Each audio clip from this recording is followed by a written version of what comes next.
warahmatullahi wabarakatuh. Halo teman-teman, pernah gak sih kalian lihat perusahaan itu yang kerjanya rapih banget? Semua bagiannya itu jalan, gak ada tabrakan, keuangannya lancar, dan semua orang itu kayak tahu tuh harus ngapain. Nah, mau tahu gak rahasianya apa? Jadi, di perusahaan itu ada sesuatu yang namanya sistem pengendalian manajemen. Nah, biar gampang, kita singkat jadi SPM aja ya. SPM itu apa sih? SPM itu ibarat remote control buat perusahaan. Kalau manajer itu pemainnya, nah SPM ini nih buat ngatur semuanya biar tetap sesuai arah. Menurut beberapa ahli, SPM itu proses di mana manajer ngarahin semua anggota tim biar nurut sama strategi perusahaan. Kayak, ayo bareng-bareng ke tujuan ini ya, jangan sampai nyasar, gitu. Ya sederhananya sih, SPM itu kayak GPS-nya perusahaan, biar nggak salah jalan. Supaya SPM bisa jalan mulus, dia punya 4 bagian penting nih. Yang pertama, tujuan. Ini kayak titik di peta. Perusahaan mau kemana sih? Mau untung? Mau pelanggan bahagia? Mau usaha tetap hidup? Nah, itu tuh tujuannya. Yang kedua, struktur. Ini pembagian kerja dan tanggung jawab. Siapa yang jadi kapten, siapa yang jadi koki di dapur, dan siapa nih yang bakal jadi nakoda untuk mengendalikan kapal. Semua itu tuh harus jelas. Yang ketiga, proses. Ini langkah-langkah yang dijalanin biar tujuan tadi itu tercapai. Misalnya, bikin rencana, ngatur strategi, dan mungkin bikin jadwal kerja. Dan yang terakhir, mekanisme. Nah, ini nih alat-alat bantu kontrolnya. Bisa laporan keuangan, aturan, atau sistem penghargaan buat karyawan. Pokoknya semua hal yang bikin sistem pengendalian ini bisa berjalan dengan baik.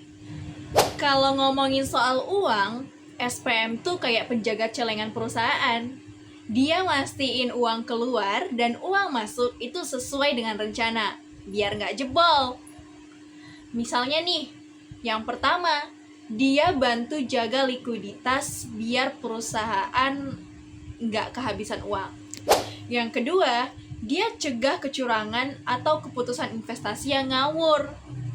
Dan yang ketiga, dia bantu manajemen bikin strategi keuangan yang tepat.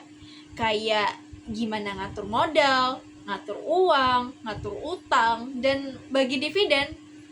Yang keempat, SPM juga jaga perusahaan tetap patuh hukum dan pajak, supaya nggak kena denda. Dan yang terakhir, dia bantu ngontrol biaya biar nggak boros, tapi tetap untung. Keren kan? Nah, SPM juga punya hubungan yang manis banget sama fungsi manajerial. Yang pertama, di bagian perencanaan. SPM bantu manajer bikin tujuan dan rencana lewat hal-hal kayak budget tahunan atau proyeksi keuangan di masa depan. Yang kedua, di pengorganisasian.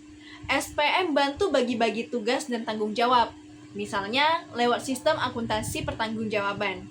Jadi, tiap bagian punya pusatnya sendiri.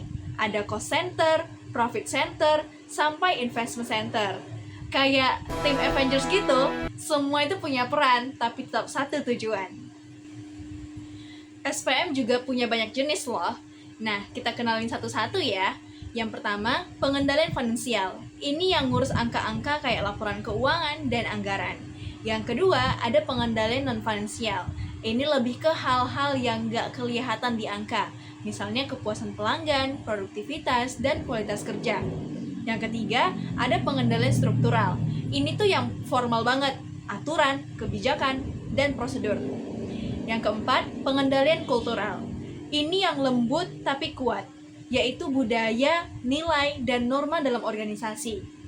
Kalau semuanya digabung, jadilah sistem pengendalian yang komplit, kayak robot canggih.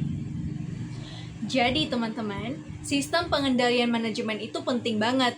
Karena dia yang bikin semua bagian perusahaan itu bisa jalan bareng, searah, dan gak tabrakan. Tanpa SPM, perusahaan mungkin bisa kayak kapal tanpa kemudi. jalannya ngawur, tujuannya nggak sampai, dan bahkan bisa karam. Makanya, SPM itu bukan cuma teori, tapi jantungnya organisasi yang hidup. Oke, segitu dulu ya penjelasan kali ini. Jangan lupa, kontrol itu bukan berarti kaku, tapi biar semua tetap di jalur dan suksesnya bareng-bareng.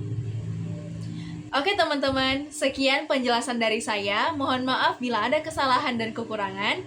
Terima kasih. Wassalamualaikum warahmatullahi wabarakatuh.